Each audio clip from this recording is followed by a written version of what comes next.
La capsule qui soulage des maux de maths. Le théorème de Pythagore. Le théorème de Pythagore est connu sous plusieurs noms plus curieux les uns que les autres. Théorème de la mariée, chez les Grecs. Chaise de la mariée, chez les Hindous. Figure de l'épouse, chez les Persans. Maître de la mathématique. Le théorème, tu comprendras. Capuchon du moine. Bon, très bien. Mais pourquoi le connaît-on surtout comme le théorème de Pythagore?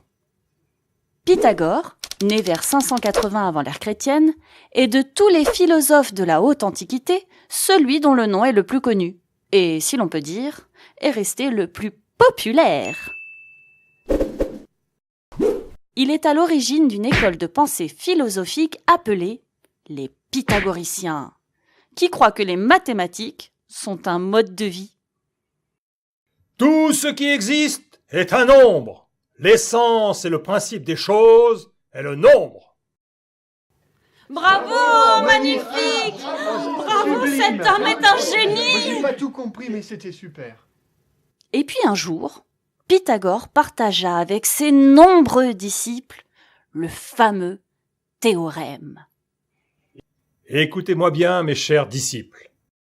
Soit un triangle rectangle en A, B et C sont les deux autres sommets du triangle. A est la longueur du côté situé en face du sommet A. B est la longueur du côté situé en face du sommet B. C est la longueur du côté situé en face du sommet C. Nous appellerons hypoténuse le côté opposé à l'angle droit.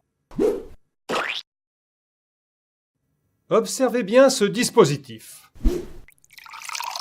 Ce dispositif illustre la propriété suivante. Si le triangle est rectangle en A, on a BC au carré égale AB au carré plus AC au carré. Fort, Oh, génial! Oh là là, mais quel homme! Super, il est beau! T'as compris, toi? On peut aussi écrire A au carré égale B au carré plus C au carré. On peut aussi dire que le carré de l'hypoténuse est égal à la somme des carrés des deux autres côtés. Cette propriété nous permet de calculer la longueur de n'importe quel côté d'un triangle rectangle en connaissant les longueurs des deux autres côtés.